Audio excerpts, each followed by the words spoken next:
Salam jumpa kembali Bapak, Ibu, dan saudara-saudara. Masih dalam rangka Natal, izinkan saya juga menyampaikan selamat Natal. Hari ini kita akan belajar bagaimana Tuhan membuka karya keselamatan karena kasih-Nya kepada bangsa-bangsa di seluruh dunia. Jadi bukan sekedar bangsa Israel yang dikasihi Tuhan. Sejak zaman dulu, Tuhan sudah membuka pintu sorga untuk seluruh bangsa yang mau bertobat. Bacaan firman Tuhan hari ini dari kitab Yunus, pasal yang keempat, ayat 1-11, bagaimana Yunus belajar dari pohon jarak dan kasih Tuhan. Kitab Yunus, pasal 4, ayat 1 sampai dengan 11. Mari kita akan awali dengan berdoa. Tuhan Yesus, seringkali kami sakit hati ketika kami dihina, ketika kami mendengar kami ini disebut sebagai orang-orang yang dimusuhi oleh saudara-saudara kami dengan sebutan-sebutan yang menyedihkan tentang kehadiran kami sebagai gereja Tuhan. Tapi kami tahu Engkau menguatkan kami, Engkau memampukan kami supaya saudara-saudara kami ini boleh mengenal kasih Engkau. Oleh karena itu biarlah Engkau berfirman kepada kami, supaya melalui firman Tuhan ini, hikmat-Mu turun atas kami boleh mengasihi sesama kami, orang-orang yang membenci kami, orang-orang yang perlu kami kasihi, supaya nama Tuhan tetap dipermuliakan. Biarlah mereka mengerti makna Natal, mereka mengerti karya keselamatan dibuka untuk seluruh bangsa. Berfirmanlah ya Tuhan, berkati hamba-Mu.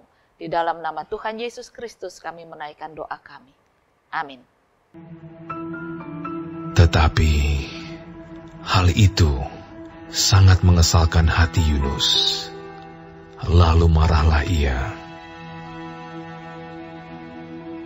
Dan berdoalah ia kepada Tuhan. Katanya, "Ya Tuhan, bukankah telah kukatakan itu ketika aku masih di negeriku?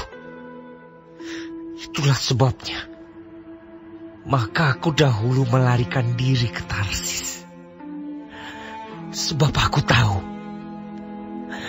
bahwa Engkaulah Allah yang pengasih dan penyayang, yang panjang sabar dan berlimpah kasih setia, serta yang menyesal karena malapetaka yang hendak didatangkannya.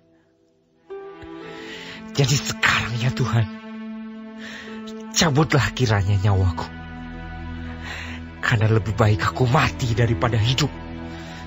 Tetapi firman Tuhan, "Layakkah engkau marah?" Yunus telah keluar meninggalkan kota itu dan tinggal di sebelah timurnya. Ia mendirikan di situ sebuah pondok, dan ia duduk di bawah naungannya, menantikan apa yang akan terjadi atas kota itu. Lalu, atas penentuan Tuhan Allah, tumbuhlah sebatang pohon jarak melampaui kepala Yunus untuk menaunginya, agar ia terhibur daripada kekesalan hatinya. Yunus sangat bersuka cita karena pohon jarak itu. Tetapi keesokan harinya, ketika fajar menyingsing, atas penentuan Allah, datanglah seekor ulat yang menggerek pohon jarak itu sehingga layu. Segera sesudah matahari terbit, maka atas penentuan Allah, bertiuplah angin timur yang panas terik, sehingga sinar matahari menyakiti kepala Yunus. Lalu rebahlah ia lesu dan berharap supaya mati. Katanya, "Lebih baiklah aku mati daripada hidup." Tetapi berfirmanlah Allah kepada Yunus, "Layakkah engkau marah karena pohon jarak itu?" Jawabnya, "Selayaknya lah aku marah sampai mati." Lalu Allah berfirman, "Engkau sayang kepada pohon jarak itu, yang untuknya sedikit pun engkau tidak berjerih payah, dan yang tidak engkau tumbuhkan, yang tumbuh dalam satu malam, dan binasa dalam satu malam pula. Bagaimana tidak aku akan sayang kepada Niniwe, kota yang besar itu, yang berpenduduk lebih dari 120.000 orang, yang semuanya tak tahu membedakan tangan kanan dari tangan kiri, dengan ternaknya yang banyak. Bapak, Ibu, dan saudara-saudara, dalam kitab Yunus yang kita baca ini mengisahkan bagaimana Yunus diperintahkan oleh Tuhan untuk memberikan berita kepada orang Niniwe, kabar baik sebetulnya. Ya, diharapkan orang Niniwe ini mau mengalami pertobatan.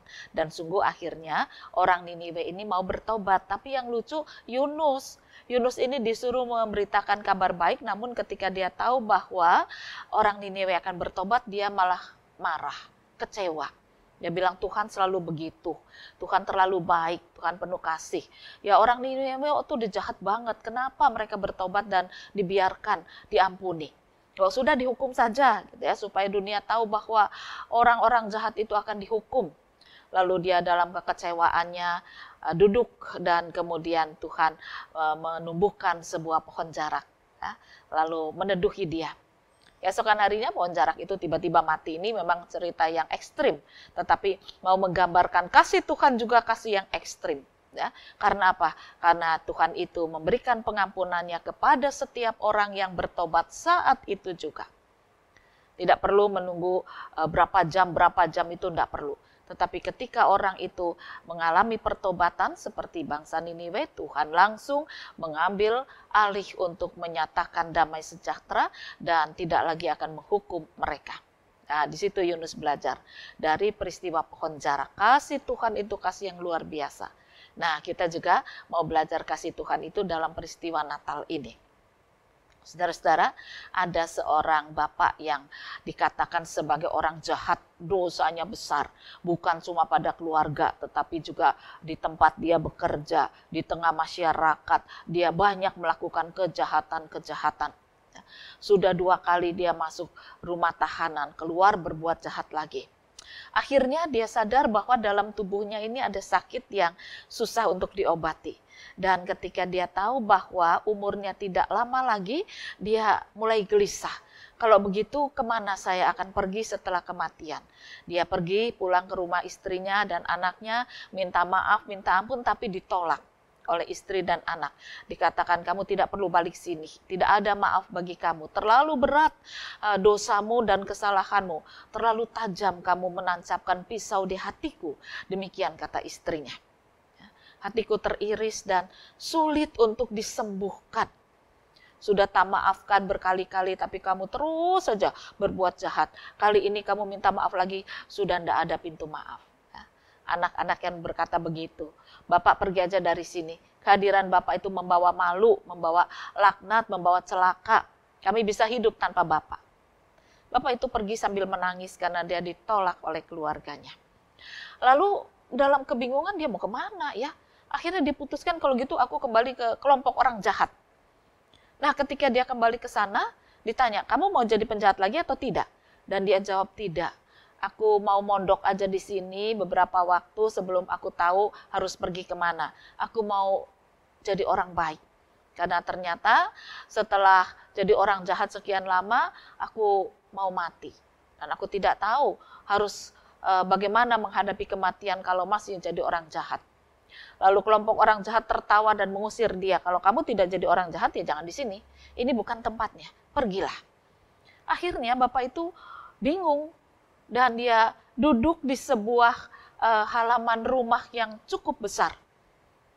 Halaman itu terbuka, sejuk, ada banyak pohon, bersih gitu ya. Tapi dia mencari tempat yang tersembunyi.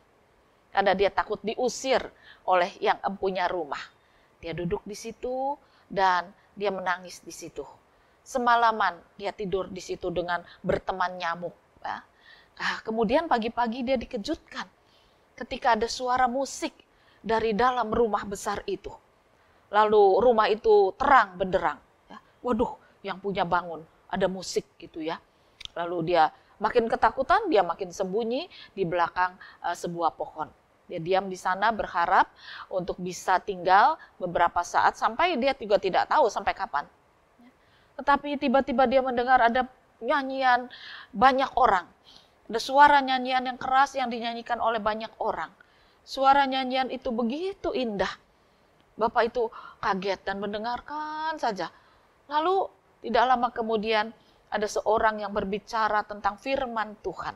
Nah, rupanya dia bersembunyi di balik sebuah gedung gereja di kampungnya. Ya.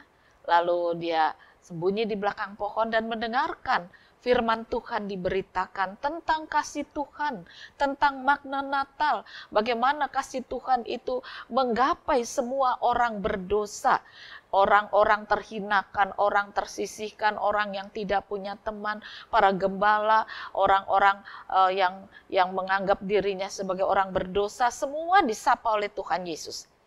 Tuhan menerima semua orang yang mau bertobat. Lalu pendeta itu juga menceritakan bagaimana Yunus dulu diutus oleh Tuhan, kemudian dia jadi jengkel. Nah, firman Tuhan mengajarkan kalau kita mendengar berita itu maka artinya pertama kita menerima kasih Tuhan, kedua beritakanlah firman Tuhan. Sebab seluruh bangsa harus menerima berkat sukacita Natal. Demikian dikatakan oleh pendeta. Lalu kebaktian selesai dan gedung gereja itu menjadi sepi kembali. Dan dia menangis sendiri, menangis. Lalu dia katakan, Tuhan, apakah engkau mengenal aku? Layakkah aku memanggil engkau? Lalu pendeta kaget, kok ada suara orang nangis ya? Gedung gereja sudah kosong, dia periksa bolak-balik, gak ada orang. Tapi dia yakin itu bukan hantu, karena dia mendengar suara tangisan orang. Akhirnya dia pergi ke halaman belakang dan menemukan bapak itu sedang menangis di bawah pohon. Dan pendeta itu bertanya, kenapa kamu menangis, Pak? Bapak itu mengatakan, Pak pendeta, saya sudah tidak punya siapa-siapa. Istri anak saya mengusir saya, kelompok saya mengusir saya, masyarakat mengusir saya, karena dosa saya luar biasa banyaknya. Saya orang jahat sekali. Apakah Tuhan mau menerima saya? Pendeta itu merangkul dan mengatakan, mari kita berdoa. Kalau kamu bertobat dan percaya pada Tuhan Yesus, maka dosamu akan diampuni. Selesai berdoa, bapak itu merasa tenang luar biasa. Lalu dia menghapus air matanya dan dia berkata, saya siap untuk mati. Kapan saja. Karena saya tahu, saya sudah punya tempat, sudah punya sahabat, sudah menjadi orang baik di dalam Kristus yang menyelamatkan saya. Ya. Bapak, Ibu, dan saudara-saudara, kemudian pendeta itu berkata begini, kalau kamu mau, nah, di belakang gedung gereja ini ada sebuah kamar yang sudah lama nggak dipakai. Bisa kamu bersihkan, kamu tinggal di situ. Nanti aku datang kembali bawa pakaian. Kamu mandi, bersihkan diri. Nah setelah itu nanti kalau kamu sudah nggak capek, ya kamu nyapu-nyapulah halaman gedung gereja ini. Atau kamu bersih-bersih di dalam gedung gereja. Baik, saya siap. Gitu ya kata bapak itu tadi. Tanpa pendeta pergi, nggak lama pulang bawa baju dan bawa makanan. Orang itu segera mandi, membersihkan kamar, dan kemudian istirahat. Sore hari dia nyapu halaman gereja. Lalu dia masuk ke gedung. Dia lihat, aduh sejahtera sekali, lihat salib ada di sana. Dan dia sujud di bawah salib, menangis kembali. Setelah itu dia bangkit dan dia katakan, terima kasih. Engkau sudah lahir karena kasih-Mu. Berita Natal itu bukan cuma untuk orang-orang percaya, tetapi justru untuk orang jahat seperti saya. Berita Natal itu bermakna sekali. Ya. Mulai hari itu dia menjadi orang yang membersihkan baik halaman maupun ruang dalam gedung gereja. Ya. Ada orang yang bisa terima, ada yang tidak. Ada yang bilang pada Pak Pendeta, aduh Pak itu orang jahat Pak, hati-hati nanti barang dicolong semua. Tapi Pak Pendeta berkata, kalau dia sudah bertobat, biarkan Roh Allah yang bekerja.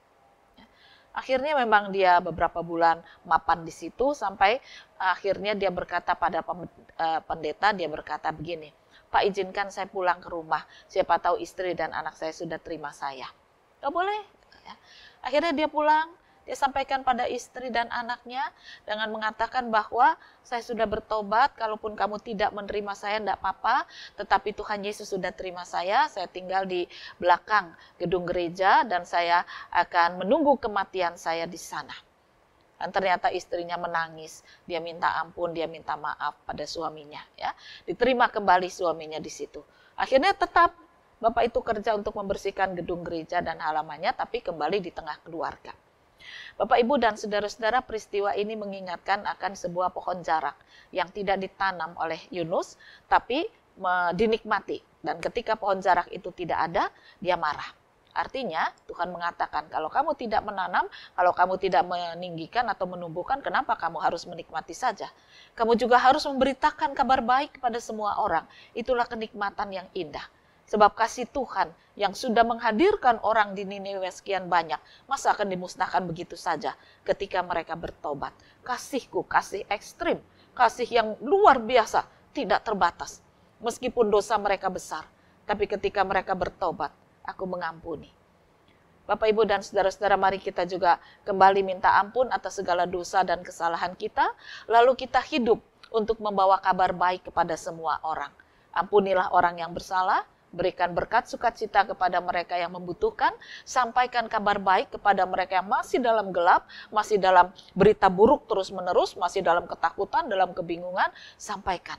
Sementara kita sudah dikuatkan, oleh karena itu kita juga punya tugas untuk selalu hidup menjaga kekudusan yang sudah Tuhan Yesus berikan melalui kelahirannya. Peristiwa Natal mengingatkan, kita sudah dikuduskan, dan oleh karena itu mari kita tetap jaga. Dan kita beritakan kepada setiap orang, kasih Allah, kasih yang luar biasa, kasih yang ekstrim, kasih yang begitu besar untuk bisa mengampuni setiap orang berdosa. Selamat Natal, damai sejahtera Natal akan turun atas kita bersama. Tuhan memberkati firman-Nya. Amin. Mari kembali kita akan berdoa. Tuhan Yesus, kami mau bersyukur Engkau mengampuni kami dengan kasih-Mu yang besar. Oleh karena itu biarlah kami belajar juga, tidak seperti Yunus, melainkan bagaimana kami bisa menerima pengampunan Tuhan dan belajar mengampuni sesama kami, seperti Engkau sudah mengampuni kami. Dan berkat Natal akan dicurahkan kepada seluruh masyarakat di mana kami berada. Nama Tuhan akan semakin dipermuliakan. Orang-orang yang tinggal dalam gelap akan melihat terang. Orang yang susah akan dihiburkan ketika kami datang membawa berita sukacita. Kiranya Tuhan berkarya atas kami. Inilah doa kami dalam nama Tuhan Yesus Kristus. Amin.